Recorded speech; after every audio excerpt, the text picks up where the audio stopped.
dans le calme, mais aussi la joie d'écouter, Seigneur, ce que tu as à nous à dire ce matin. Au nom de Jésus-Christ. Amen. Alléluia.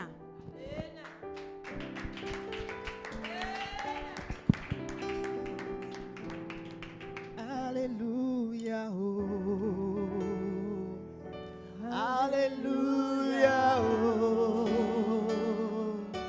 Alléluia. Oh. Jésus m'a sauvé. Alléluia. Alléluia. Oh. Alléluia. Alléluia. Allez, allez, alléluia. Alléluia. Oh. Jésus m'a sauvé. Oh, allez, allez, alléluia. Alléluia. Oh, alléluia. Alléluia. Oh, alléluia. Alléluia. Oh, Jésus m'a sauvé. Jésus m'a guéri. Alléluia. Alléluia. Oh, alléluia.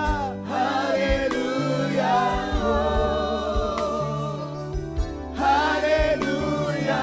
Oh, Jésus m'a guéri. Jésus m'a guéri. Alléluia. Alléluia. Alléluia. Alléluia. Il m'a libéré. Alléluia. Oh, il m'a libéré. Jésus m'a guéri. Quand j'ai crié, mon Dieu m'a entendu. Mon Dieu m'a répondu. Il s'appelle Elishama. Quand j'ai crié, mon Dieu m'a répondu. Mon Dieu m'a exaucé. Il s'appelle Elishama.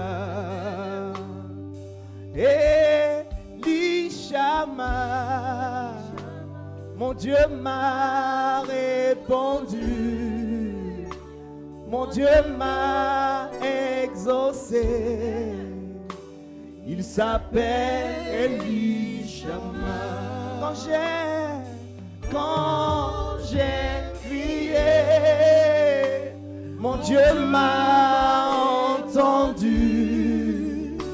Mon Dieu m'a répondu. Son nom c'est Elishama. Elishama. Mon Dieu m'a entendu. Mon Dieu m'a répondu. Il s'appelle Elishama. Quand j'ai crié, Jésus m'a entendu. Jésus m'a répondu. Son nom c'est Elishama. Merci Saint-Esprit. Je bénis ton Saint-Nom. Car tu es le seul digne d'adoration. Tu es le seul qui répond quand on t'appelle. Et tu nous as entendus, tu nous as répondu. Père éternel, mon roi, mon Dieu, que quelqu'un ait réponse à ces questions aujourd'hui dans le nom de Jésus-Christ de Nazareth. C'est pourquoi je déclame maintenant, ce n'est plus moi qui vis, mais c'est Christ qui vit en moi. Ce n'est plus moi qui parle, mais c'est Christ qui parle en moi. Autant on a dit, il enseignait avec autorité, autant on dira, il enseigne avec autorité et l'autorité de Christ. Je déclare et décrète que nous vivons la gloire et la présence de Dieu au nom de Jésus-Christ. Je déclare et je décrète que tous ceux qui ne glorifient pas le nom de l'Éternel se taisent au nom de Jésus-Christ. Je déclare et décrète que tout cœur qui est ailleurs revient maintenant à l'Éternel au nom de Jésus-Christ. Merci Seigneur. Reçois toute la gloire au nom de Jésus-Christ de Nazareth. Est-ce que tu peux acclamer ton Dieu? Alléluia. Merci Saint-Esprit. Merci Saint-Esprit. Alléluia. Assois-toi dans la présence de Dieu.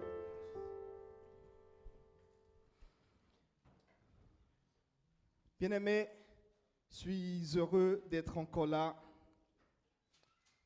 Que le nom de l'Éternel soit béni. Chaque fois que je dois venir ici, je me sens très, très, très heureux.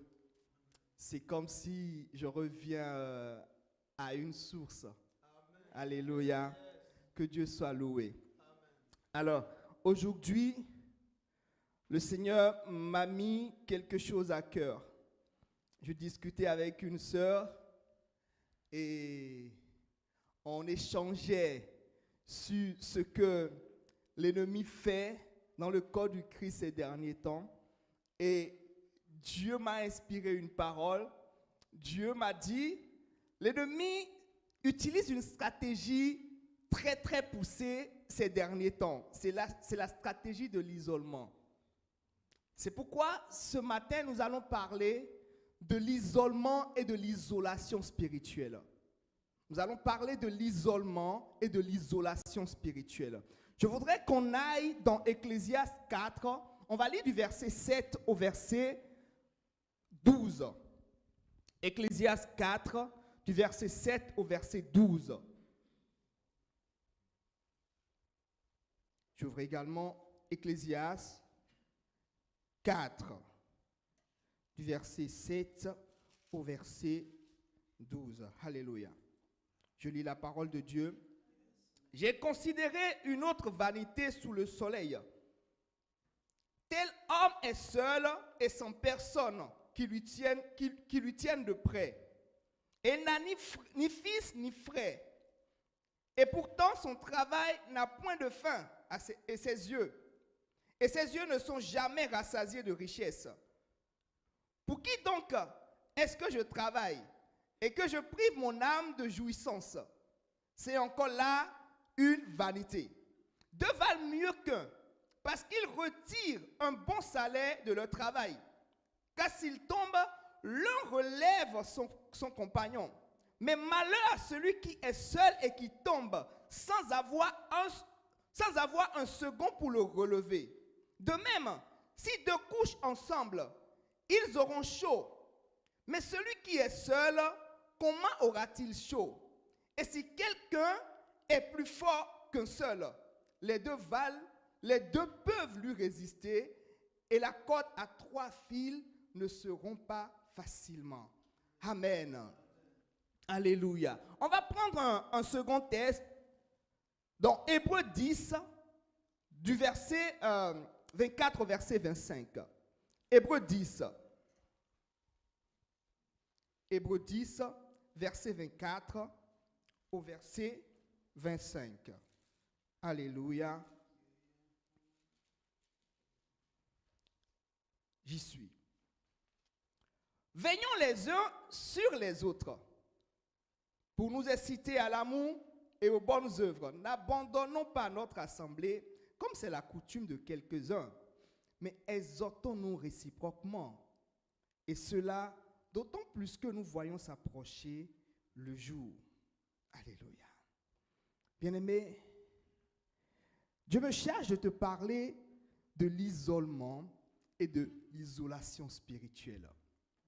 Tu peux te demander, qu'est-ce qu'on veut dire par isolement? Qu'est-ce qu'on veut dire par isolation? Je suis allé chercher une définition dans le dictionnaire Larousse. Quand je cherche à savoir ce que c'est que l'isolement, on me dit c'est l'état d'une habitation ou d'une personne ou d'un lieu écarté, perdu. L'état de quelqu'un qui vit isolé et qui moralement est seul. Séparation d'un groupe d'individus des autres membres de la société, ou encore état d'un pays qui est sans relation économique politique avec les autres et qui ne fait partie d'aucun groupement ou d'aucune alliance. Ça, c'est l'isolement. Il est perdu, il est de l'autre côté. Il est seul. Il se contente de sa solitude. Il n'a de relation avec personne. Il n'a d'alliance avec personne. Il n'appartient à aucun groupe. L'isolement spirituel. Alors, c'est quoi l'isolation spirituelle? Le dictionnaire me dit l'isolation spirituelle, c'est l'ensemble des procédés mis en œuvre pour empêcher le bruit de pénétrer dans un lieu clos ou d'en sortir. On parle d'isolation acoustique ou insonorisation, ou pour réduire les échanges thermiques entre une enceinte, l'intérieur d'un bâtiment, etc., et le milieu extérieur. L'isolation thermique. C'est-à-dire, on fait en sorte que la chaleur n'entre pas, on fait en sorte que la température à l'intérieur ne sorte pas de l'intérieur. C'est ça l'isolation thermique. C'est la définition que le dictionnaire me donne de ce que c'est que l'isolation. C'est également le fait d'être ainsi isolé. C'est le fait d'être isolé, tout simplement. Jusqu'à présent, peut-être, tu ne vois pas là où je veux en venir. Bien-aimé, je veux que tu vois une image. La Bible nous dit que Jésus, qui est le bon berger, laisse 99 brebis et va chercher une seule brebis qui est de l'autre côté. Pourquoi Jésus laisse les 99 brebis? Normalement, les 99 brebis ont besoin également de protection, ont besoin de berger. Mais Jésus laisse les 99 et va s'occuper de la seule brebis qui est partie, qui est loin. J'ai regardé un documentaire et j'ai vu un lion ou des lions qui veulent attaquer ou qui ont faim. Et il y avait un troupeau de buffles qui étaient ensemble. Mais les lions avaient peur d'attaquer le troupeau de buffles qui étaient compacts et qui étaient ensemble. Parce qu'ils savent que si ils attaquent le troupeau, ils sont en danger. Quoi que ce soit des lions. Quoi que ce soit des lions. Et ils ont attendu. Intelligemment, ils ont attendu. Et il y avait un buffle qui s'est isolé du lot. Et c'est là que le lion a attaqué. Le buffle qui était isolé du lot. Écoute-moi bien. Quand on parle d'isolement, on parle de quelqu'un qui s'éloigne, de quelqu'un qui vit en autarcie, de quelqu'un qui abandonne son groupe, qui abandonne là où il devrait rester, là où le Seigneur l'a mis. Et beaucoup vivent cette situation. Beaucoup vivent cette situation. Aujourd'hui, la situation est telle que on se dit, je n'ai pas besoin de communauté. Je n'ai pas besoin d'appartenir à un groupe. Je n'ai pas besoin de venir à l'église. Je n'ai pas besoin de me connecter à une église, de me connecter au message d'une église. Et c'est l'idée que l'ennemi diffuse aujourd'hui dans le monde. Des chrétiens isolés, des chrétiens qui se sentent forts seuls. Bien-aimés, la Bible dit que si tu restes seul, tu ne peux pas te réchauffer. Tu ne peux pas être chaud si tu restes seul. Parce que ta chaleur ne te suffira pas seul. Remarquez, quand on fait un feu avec des braises, prenez une seule braise, isolez-la. Qu'est-ce qui se passera? La braise va s'éteindre. La braise va s'éteindre. Et les braises qui sont ensemble continueront à brûler, à briller. Bien-aimé, tant que tu ne comprendras pas ce principe, tu ne sauras pas vivre pleinement ce que Dieu veut que tu vives. J'entends beaucoup de messages. Et aujourd'hui, c'est à foison. Et vous voyez, on dit même qu'on n'a plus besoin de temple. On n'a plus besoin de lieu de culte.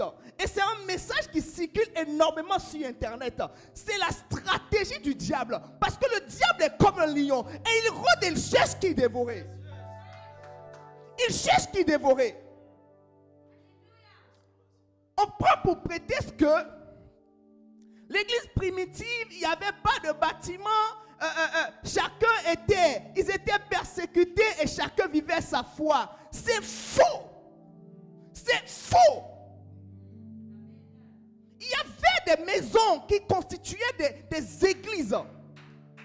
Il y avait des maisons. C'est pourquoi Jésus dit à l'ange, adresse-toi, je m'adresse à l'ange de l'église d'Éphèse, à l'ange de l'église de Thyatire, à l'ange de telle église, parce qu'il y avait des regroupements. Et au-delà des bâtiments, alors que nous sommes des chrétiens ensemble, nous constituons une église. Ne laisse pas l'ennemi t'isoler. Parce que sa stratégie, c'est t'isoler, te mettre de côté pour mieux te tuer, pour t'attaquer, pour te briser, pour te voler ce que tu as. Il n'a pas d'autres objectifs. L'isolement spirituel. Voilà la stratégie de ces derniers temps. Voilà la stratégie que l'ennemi utilise à profusion. L'ennemi utilise cela à profusion. Et la situation pandémique que nous vivons est devenue un moment propice pour pouvoir encore encourager, pour pouvoir propulser les gens dans cette situation. Tel a été peut-être déçu par un pasteur et décide de ne plus jamais aller à l'église. Et il se dit, je préfère vivre ma foi à la maison. Je préfère vivre ma foi seul. Je préfère prier seul. Je préfère lire la Bible seul. D'ailleurs, j'ai la parole de Dieu. La Bible est disponible sur Internet. Des arguments fallacieux. Des arguments qui ne tiennent pas. Parce que tu as été trompé par un pasteur. Parce qu'un pasteur t'a mal parlé. Parce qu'un pasteur n'a pas produit le résultat que tu attendais. Et tu penses que en vivant en autarcie ta foi, tu vas progresser. Tu ne pourras pas progresser. Tu es comme le buffle isolé. Le lion t'attaquera. Le diable qui est comme le lion t'attaquera. Il te dévorera. Il te tuera. Tenez-vous tranquille. Quand un chrétien est dans un groupe et qu'il a un problème, ses frères sont à même de le soutenir dans la prière. Mais quand il est isolé, à qui il dira ses problèmes? À qui il parlera? À qui il dira, venez me soutenir? À qui il dira? Mon frère, tu ne sacrifieras pas grand-chose pour quelqu'un que tu ne connais pas, pour quelqu'un qui est dehors, pour quelqu'un qui n'appartient pas à ton groupe. Tu ne sacrifieras pas, tu ne prendras pas des risques pour cette personne. Mais si tu sais qu'il appartient à ton groupe, tu te sacrifieras pour lui. C'est humain. C'est humain. Si Dieu dit, n'abandonnons pas nos assemblées, il ne le dit pas pour rien. Il le dit parce que l'assemblée a un creuset pour te protéger. L'assemblée a un creuset pour qu'il déverse sa gloire et sa grâce en toi. Il ne te le dit pas pour te détruire. Il ne te le dit pas parce que tu dois sortir de l'argent. Il y en a même qui, parce que quand ils viennent, ils sont obligés de donner des offrandes. Ils préfèrent rester à la maison. Parce que pour eux, l'église les ruine. Bien-aimé, si Dieu pouvait te facturer l'air que tu respires, sans faire de publicité pour EDF ou pour les autres sociétés qui nous vendent de l'électricité et de l'eau, tu paieras 10 000 fois plus cher. Cela ne suffirait jamais pour compenser la grâce de la vie que tu as. Et à cause des offrandes, tu refuses de venir à l'église. À cause des offrandes, tu refuses d'appartenir à une église. Parce que tu dis, quand je viens à l'église, on me demande la dîme. Quand je viens à l'église, on me demande de donner de l'argent pour telle chose. Bien-aimé, si Dieu te demande de donner, c'est pour que tu sois béni. Quelqu'un me disait hier, il n'y a pas d'instruction de Dieu sans bénédiction derrière. Il n'y a pas de loi de Dieu sans récompense derrière. Quand Dieu donne une instruction, quand Dieu donne une loi, c'est pour que tu la respectes. Et derrière ça, il y a une bénédiction qui accompagne toujours. Il y a une bénédiction qui accompagne toujours. Écoute-moi, bien-aimé. N'utilise pas les arguments de l'ennemi. Ne laisse pas les arguments de l'ennemi prendre place en toi pour t'empêcher d'hériter le royaume des cieux, pour t'empêcher de rester au creux de la main de l'Éternel. Dieu te veut dans sa présence. Comment l'ennemi fait? Qu'est-ce qu'il fait pour isoler les chrétiens? Il travaille à séparer les chrétiens de leur groupe. Il travaille à les mettre à l'écart. Il travaille à les éloigner des assemblées pour les rendre vulnérables au péché. Pour les rendre vulnérables. Le péché les attaque plus facilement quand ils sont isolés. Alors que tu es dans un groupe avec tes frères et tu sais que les frères veillent sur toi. Les frères veillent sur toi. Quand ils voient un comportement, ils peuvent te dire, ah, ma soeur, mon frère, tu es en train de prendre telle route, ce n'est pas une bonne route. C'est le devoir de veiller sur toi. On dit dans Hébreu, veillez les uns sur les autres. L'assemblée, c'est une protection. Appartenir au corps du Christ, c'est une protection. Il n'y a pas de corps qui est isolé. On est membre d'un seul corps et on vit dans le corps. On vit pour le corps, on vit pour recevoir ce que la grâce que Dieu veut nous donner à travers le corps. Détachez un membre du corps, vous verrez, vous prenez un arbre, détachez une branche. La branche va mourir, les feuilles vont mourir. Détachez un membre du corps, isolez-le, il mourra. Il perdra la vie parce que le sang ne va plus irriguer cette partie. Bien-aimé, si tu t'éloignes, si tu t'isoles, tu ne pourras plus recevoir le sang que Jésus a donné à son corps. Tu ne pourras plus être irrigué. Si on isole la cellule et on ne lui permet pas de rester dans l'environnement où il doit rester, la cellule mourra. La cellule mourra. Tu peux te dire que tu es super spirituel. Tu peux te dire que tu es hyper spirituel. Mais tiens-toi tranquille. Si tu vis l'isolement, tu mourras spirituellement. L'objectif de l'isolement spirituel, c'est de tuer spirituellement. C'est de tuer spirituellement. Tu n'es pas assez fort pour rester fort si tu t'éloignes de la maison que l'Éternel a prévue, où l'Éternel a prévu que tu restes. Comment il fait pour isoler? Il fait grandir l'orgueil. Il fait grandir l'orgueil. Et c'est toi qui refuses toute forme de reproche. Quand on te fait des reproches, tu refuses de les recevoir. Bien-aimé, ce n'est pas que toi, c'est la stratégie du diable. C'est ce que le diable insuffle en toi. Parce qu'il sait que quand l'orgueil va monter, quand on va titiller ton orgueil, quand on va dire, ma soeur, telle chose que tu fais, ce n'est pas bien. Tu penses qu'on est en train de te critiquer pour rien. Tu penses qu'on est en train de te faire du mal. Mais non, le Seigneur veut t'amener sur la bonne voie. Mais toi, tu refuses d'y rester. Et tu laisses la voie à l'ennemi qui t'entraîne loin dans ces lieux arides. Il ne t'entraîne pas au désert, hein? Il t'entraîne dans ces lieux arides.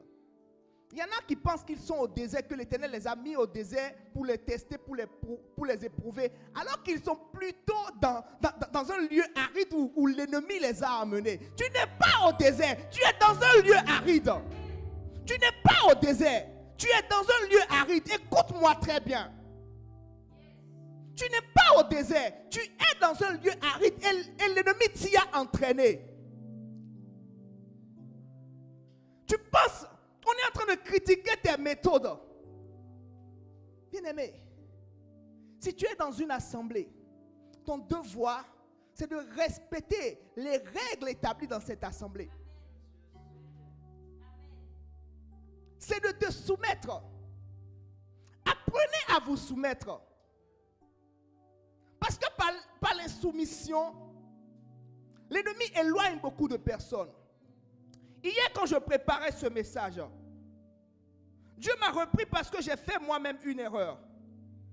J'ai fait une erreur parce que j'ai encouragé en quelque sorte une sœur à sortir d'un groupe parce qu'elle était trop critiquée. Elle disait, tout ce qu'on me dit, toute forme de critique que je reçois ne me ressemble pas au fait. Elle ne se sentait pas bien. Au lieu que je lui dise, non, patience, vois ce que tu peux corriger dans ce qu'on te dit.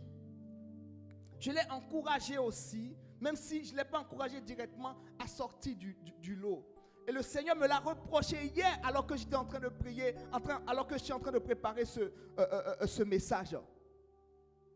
Je demande au Seigneur même, j'ai prié, j'ai dit Seigneur, pardonne-moi et donne-moi la stratégie pour corriger cela. Donne-moi la stratégie pour corriger cela. Parce que j'ai participé à l'isoler. Et je vois aujourd'hui l'effet de cet isolement. Je vois que l'effet que cet isolement produit dans la vie de cette sœur. Et je n'ai pas personnellement de pouvoir pour pouvoir l'aider à comprendre d'abord que elle vit les effets pervers de l'isolement que le diable a imposé à sa vie. Le diable l'a éloignée du groupe où elle a connu le Seigneur, où le Seigneur l'a visité, pour mieux l'attaquer. À cause de l'orgueil, on ne peut pas me critiquer. Ce qu'on me dit, c'est mauvais. J'entends des choses, ça ne me ressemble pas. Le diable réussit l'isolement spirituel en craignant dans le corps du Christ des juges et des juges. Et nous devenons un club de juges. Un club de gros juges. Des juges sans amour au fait. Nous ne reprenons pas avec amour. Nous ne disons pas, nous ne faisons pas des reproches avec amour. Et ça frustre les gens et ça les amène à s'isoler. Ça les amène à s'isoler. Ils sont obligés de s'isoler.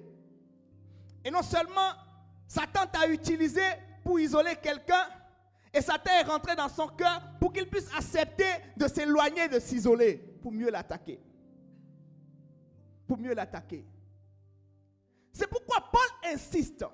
Il dit, quand quelqu'un te fait du mal, soit tu règles ça avec lui, il t'écoute et il règle le problème, mais tu fais plusieurs tentatives pour qu'il puisse revenir à la bergerie. Parce qu'une âme est importante pour le Seigneur. Une âme est very importante pour le Seigneur. Et il ne veut pas qu'on perde les âmes. Il ne veut pas qu'on laisse les âmes s'isoler. Il veut qu'ils restent dans la bergerie, qu'elles restent dans la bergerie. La bergerie est le lieu où l'âme peut être nourrie. La bergerie est le lieu où l'âme peut grandir, peut croître, peut découvrir ses capacités en Christ, peut découvrir ses pouvoirs surnaturels en Christ. Comment l'ennemi fait pour créer l'isolement spirituel? L'ennemi suscite des scandales. L'ennemi suscite des scandales. Tel pasteur a fait ci, tel prophète a fait ci, tel homme de Dieu a fait ci. Oh, ils sont tous comme ça. Vaut mieux rester à la maison. Et il y a une chaîne chrétienne une chaîne pseudo-chrétienne qui un temps donné a fait ce travail et elle l'a fait proprement.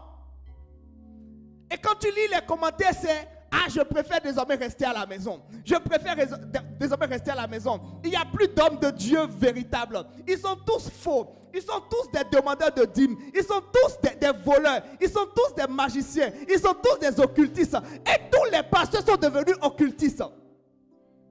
Et cette chaîne n'a jamais désigné un pasteur qui faisait bien. Tout le temps, cette chaîne ne désignait que des pasteurs qui faisaient mal. Pour cette chaîne, tous les pasteurs étaient des agents du diable. Ils appelaient toutes les églises des camps de concentration pour l'enfer. À un moment donné, tu te poses la question si tu es censé.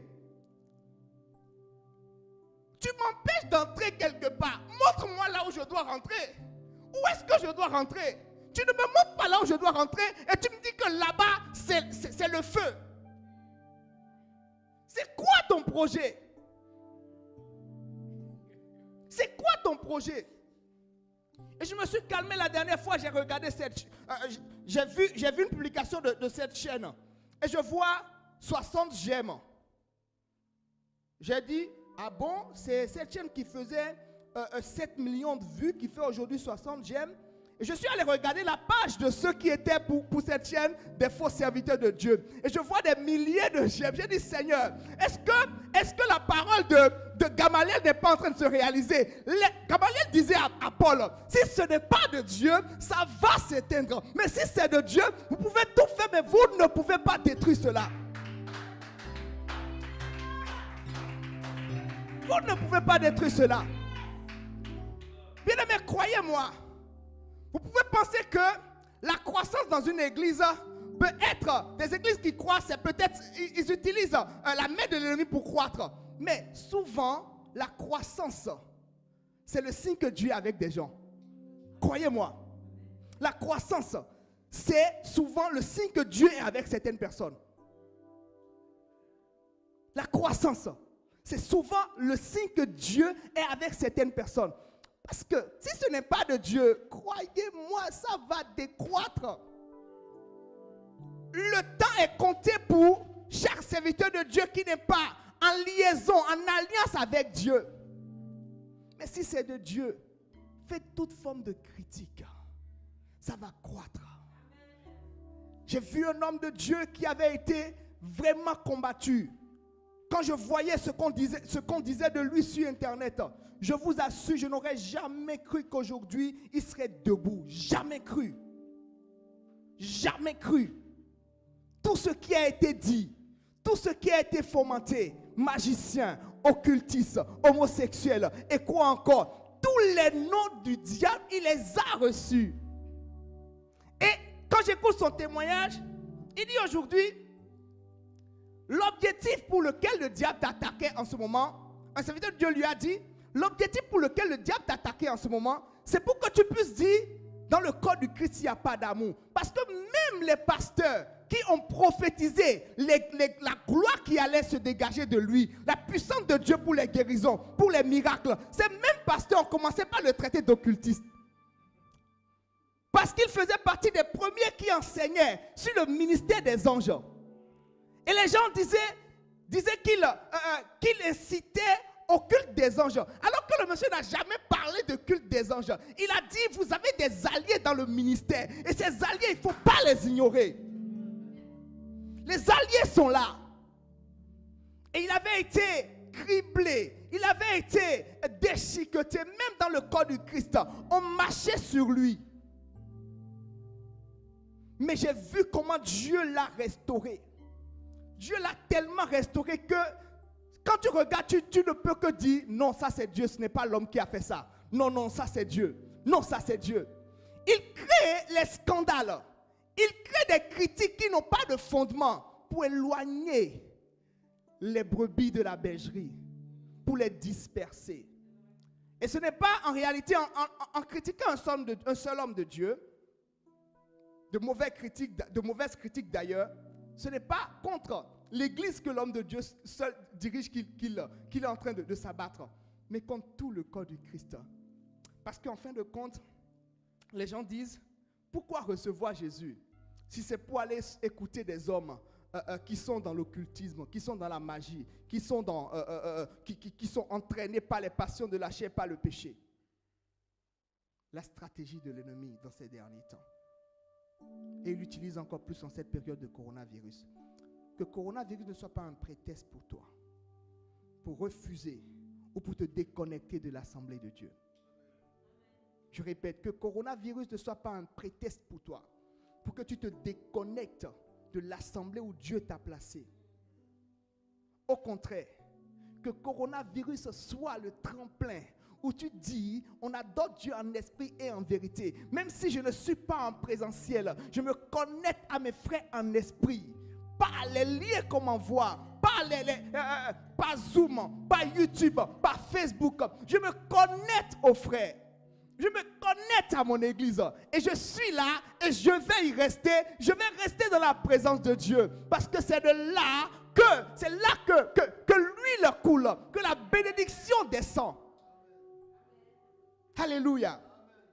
L'isolement spirituel. Le diable crée des rumeurs sur les hommes de Dieu pour détourner les enfants de Dieu afin de mieux les isoler et les frapper et les tuer. Bien-aimés, quand on parle d'isolement spirituel, il faut aussi parler d'isolation. L'isolation, c'est quoi? Les deux mots se ressemblent. À un moment donné, tu peux te dire, est-ce que ça ne veut pas dire la même chose? Je vais relire la définition de l'isolation. On dit ensemble de procédés, ou ensemble des procédés mis en œuvre pour empêcher le bruit de pénétrer dans un milieu clos ou d'en sortir. C'est ça qu'on appelle isolation acoustique ou insonorisation. C'est l'ensemble des procédés mis en œuvre pour réduire les échanges thermiques entre une enceinte à l'intérieur d'un bâtiment et le milieu extérieur. Et on parle d'isolation thermique. Alors, de quoi s'agit-il? Si le diable est responsable de l'isolement spirituel, Dieu est le provocateur de l'isolation spirituelle. Je répète, si le diable est responsable de l'isolement spirituel, Dieu est le provocateur de l'isolation spirituelle. Oui, Dieu peut isoler. Dieu peut provoquer l'isolation spirituelle. Il ne t'isole pas. Il ne fait pas de l'isolement plutôt, mais il fait de l'isolation. Et mon petit frère qui est médecin réanimateur dit, nous faisons de la ressuscitation, mais Dieu lui fait de la résurrection. C'est un peu comme ça. Ça sont les propos de mon petit frère. Le diable est responsable de l'isolement. Mais Dieu, lui, il provoque l'isolation. Et comment il le fait? Et pourquoi il le fait? Dieu provoque l'isolation spirituelle, parfois pour protéger. Et secondo, pour te parler. Parfois pour protéger. Et parfois pour te parler. Vous prenez une glace, vous voulez conserver la glace. Vous la mettez dans un thermos. Vous la mettez dans un thermos parce que vous voulez que ça conserve sa fraîcheur, ça conserve sa solidité. Vous avez besoin de manger chaud, vous sortez le chaud du micro-ondes, vous mettez cela dans un coin ou dans une boîte qui a les procédés pour garder la chaleur. C'est pour protéger l'aliment. L'isolation spirituelle. Dieu ne fait pas de l'isolation spirituelle pour te faire du mal, pour que tu meurs, pour que tu sois brisé, pour que tu sois frappé, pour que tu puisses y laisser ta peau. Mais Dieu fait de l'isolation spirituelle pour te protéger. Alléluia. Est-ce qu'on peut lire un texte? Allons dans Ésaïe 26, verset 20. Ésaïe 26, verset 20. Alléluia. La Bible dit, va mon peuple, entre dans ta chambre et ferme la porte derrière toi. Cache-toi pour quelques instants jusqu'à ce que la colère soit passée. Jusqu'à ce que la colère soit passée. Parce que si tu ne te caches pas, la colère va te toucher. La colère va te frapper. Dieu peut te demander. Ce n'est pas le cas de EPMA. Dieu peut te demander parce que tu es dans une assemblée d'en sortir. Parce qu'il veut te protéger. Parce que peut-être il veut frapper là. Parce que peut-être il veut faire quelque chose là. Je dis, ce n'est pas le cas de EPMA. Et je te le répète encore, ce n'est pas le cas de cette église. Pas du tout alors. Pas du tout alors. Dieu peut te demander de t'isoler parce qu'il y a un plus fort que toi qui est dehors. Et il ne veut pas que tu l'affrontes, mais il veut plutôt te cacher. Bien aimé, Jonathan fait ses enquêtes et constate que que Saül en voulait à la vie de David. Il va voir son ami David et il dit, yes, mon père en veut à ta vie. Va à tel lieu, cache-toi. Va à tel lieu et cache-toi. Parce que si David faisait celui qui tuait 10 000 et Saül 1000, David va y perdre sa vie, ne deviendra jamais roi. Dieu est fou, vous pensez, en disant à Joseph, prends le fils et va en Égypte. Isolation spirituelle. Parce qu'il veut protéger l'enfant. Il veut protéger l'enfant. Pourquoi n'a-t-il pas fait descendre l'armée? Souvent j'entends, j'ai écouté un message un jour où un homme de Dieu dit, tu es dans une maison, il y a des sorciers partout. Ce n'est pas les ténèbres qui fuient, ce n'est pas la lumière qui fuit les ténèbres, c'est les ténèbres qui fuient la lumière. Mais parfois Dieu permet que la lumière fuit les ténèbres. Croyez-moi. Amen. Parfois Dieu permet que la lumière fuit les ténèbres. Parce que Dieu ne peut pas te laisser là, dans cet environnement, pour que tu puisses croître, pour que tu puisses atteindre le niveau où il veut que tu arrives. Et il provoque l'isolation spirituelle. Il fait de l'isolation spirituelle pour te protéger, pour te garder, pour que tu puisses croître quelque part dans un lieu paisible qu'il a créé pour toi, qu'il a préparé pour toi. Quand il fait de l'isolation spirituelle, il prépare un lieu où tu pourras rester, où il fera ce qu'il a fait dans ta vie. Où il prendra le temps de combattre l'ennemi pour toi. Il dit jusqu'à ce que ceux qui en veulent à la vie de l'enfant ne disparaissent. Tant que ceux qui en veulent à la vie de l'enfant ne vont pas disparaître, ne reviens pas en Israël. Ne reviens pas en Israël. Tant qu'ils n'auront pas disparu, ne reviens pas en Israël. Very important. Parfois, il faut comprendre le son et le sens que Dieu est en train de donner aux choses, aux situations, aux circonstances. Et comprendre parfois que, là je suis appelé à m'isoler. Dieu m'appelle à m'isoler parce qu'il fait de l'isolation spirituelle. Il veut me protéger contre un danger ou il veut me parler. Va, il dit. Dis à mon peuple d'aller. D'entrer dans sa chambre, de fermer la porte derrière et de se cacher pour quelques instants jusqu'à ce que la colère soit passée. Il dit pour quelques instants. Ce n'est pas pour toujours. Parce que ce que le diable met souvent dans la tête des gens, cache-toi pour toujours. Va loin de cette église, va loin de cette communauté, va loin des chrétiens. Je parle à tous ceux qui ont quitté les églises, qui ont quitté les assemblées pour s'isoler et disent aujourd'hui, je préfère adorer Dieu seul. Dieu est partout, Dieu est dans mon cœur, je l'adore là où je suis, je fais du bien, ça suffit. Oh, quel mensonge du diable, tu es en train de te tromper. Crois-moi, tu es en train de te tromper, lamentablement te tromper. Tu es en train de te tromper, le diable te trompe. Va vite retrouver une assemblée. Prie et dis, Seigneur, je me répands.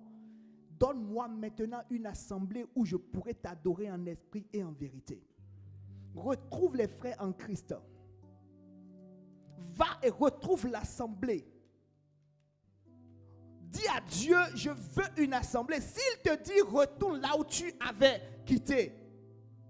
Laisse l'orgueil de côté et retourne là. S'il faut que tu demandes pardon, retourne, demande pardon. S'il faut que tu perdes la place que tu avais auparavant, accepte de perdre cette place. Mais retourne là où Dieu veut que tu retournes. Ne sois pas ailleurs. Parce qu'il y a un là. Il dit au prophète Jérémie, va dans la maison du potier. Parce que c'est là que je te parlerai. Peut-être ton là c'est Agapé. Peut-être ton là c'est l'église que tu as quittée. Des gens se sont isolés et n'entendent plus Dieu. Parce qu'ils ne sont plus là où Dieu leur a donné rendez-vous pour parler. Ils ne sont plus là. Dieu lui a donné rendez-vous là pour parler. Mais ils ne sont plus là. S'il te plaît, écoute la voix de l'Éternel. Retourne là où l'Éternel t'avait placé. Oublie les frustrations. Oublie ce qu'on t'avait dit de mal. Oublie la destruction que ton cœur a reçue. Et retourne là où Dieu veut que tu retournes. Et je sens que même quelqu'un ces derniers temps rêve encore de l'assemblée qu'il avait quittée. Dieu te parle. Retourne dans l'assemblée que tu avais quittée. Retourne là. Parce que c'est là que Dieu te veut. Là où il veut te parler. Là où il veut que tu gèmes. Là où il veut que tu prospères. Tu as senti qu'il y a comme quelque chose, une rupture qui s'est passée. C'est comme s'il y a une rupture avec Dieu depuis que tu as quitté là. Ne laisse pas l'orgueil te dire, non, je n'y retournerai pas. Ne laisse pas l'orgueil faire ça. Reviens. Reviens. Reviens, les bras sont tendus pour toi. Le diable a isolé le fils prodigue pour mieux l'épuiser, pour mieux le détruire, pour mieux le voler. Mais quand le fils prodigue a compris, il est revenu à la maison. Revenons à l'isolation. Dieu fait de l'isolation pour parler au cœur. Osée 2, verset 14. Osée 2, verset 14. La Bible dit ceci. C'est pourquoi je veux la tirer et la conduire au désert et je parlerai à son cœur. Je veux la tirer, la conduire au désert et je parlerai à son cœur. Je répète, je veux la tirer et la conduire au désert et je parlerai à son cœur. C'est dans ce désert qu'il va parler à son cœur. Il te demande parfois de te retirer. Il te demande parfois de t'isoler parce qu'il veut te parler. Il veut empêcher les bruits extérieurs de t'empêcher d'entendre sa voix. Il fait de l'insonorisation spirituelle pour que tu entendes sa voix. Parce que si tu es dans ce bruit, tu ne pourras pas entendre sa voix. Tu ne pourras pas entendre l'orientation qu'il te donne pour cette saison. Il y a des gens que Dieu a appelés à se retirer, à s'isoler pendant 4, pendant 40 jours, pendant quelques jours, parce qu'il veut leur parler. Il voulait parler à Moïse, il lui a demandé de se retirer. Bien aimé, Jésus n'est pas allé au désert, c'est l'Esprit qui l'y a conduit. Jésus n'a pas pris ses pieds pour aller au désert. La Bible dit que l'Esprit l'a conduit au désert. L'Esprit l'a isolé. Pour non seulement lui parler, pour non seulement l'éprouver, mais également pour le revêtir encore de puissance. Dieu peut t'isoler parce qu'il veut te revêtir d'une puissance. Protéger, parler et revêtir de puissance. Voilà ce que l'isolation spirituelle fait. Voilà ce que Dieu fait à travers l'isolation spirituelle. Alléluia. L'isolation spirituelle. L'isolement est provoqué. Il te demande parfois de t'isoler parce qu'il veut te parler. Il veut empêcher les bruits extérieurs de t'empêcher d'entendre sa voix. Parce qu'il veut te parler et parce qu'il veut te revêtir d'une nouvelle puissance. Est-ce que tu peux acclamer le nom de Jésus-Christ? Alléluia. Merci Saint-Esprit. Je voudrais que tu baisses la tête et que tu parles à ton Dieu, que tu lui dis, j'ai écouté ce message. Et je prie pour tous les frères qui se sont isolés. Tu vas dire, Seigneur, j'intercède pour tous les frères, pour toutes les sœurs qui se sont isolés, que Satan a isolés. Seigneur, va les chercher dans leur isolement et ramène-les à la bergerie. La Bible déclare que Jésus laisse, le bon berger laisse les 99 brebis pour aller chercher la seule brebis qui s'est égarée afin de la ramener à la bergerie. Prie pour ces personnes-là. Toute personne dans le monde, Père, nous intercédons que Satan a isolé pour mieux les frapper, pour mieux les tuer. Papa, je prie que tu les ramènes dans la bergerie. Je prie que tu les ramènes dans la bergerie, Seigneur. Que ton amour se lève pour les ramener dans la bergerie, Seigneur, nous te supplions.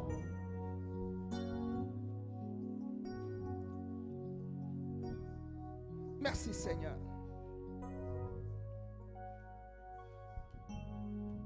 Merci, Seigneur. Et dis au Seigneur, si j'ai besoin d'isolation, instruis-moi afin que je puisse m'isoler quand je dois m'isoler par toi, pour pouvoir entendre ta voix, pour pouvoir être protégé, pour pouvoir être revêtu d'une nouvelle puissance.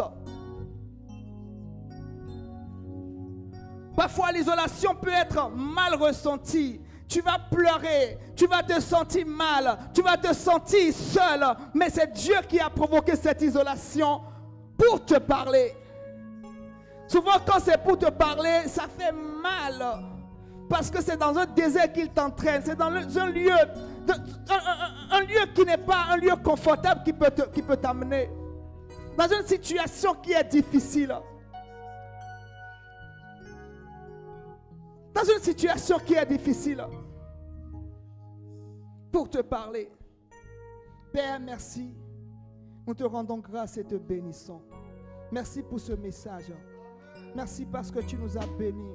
Merci parce que tu nous as parlé. Merci parce que tu nous as restaurés. Merci parce que tu fais quelque chose dans le corps du Christ maintenant. Merci Seigneur parce que tu as libéré une semence. Je prie que le Saint-Esprit l'arrose et fasse croître cela au nom de Jésus. Père, merci encore une fois. Que ton Saint-Nom soit sanctifié, soit magnifié et soit glorifié. Au nom de Jésus, j'ai prié. Amen.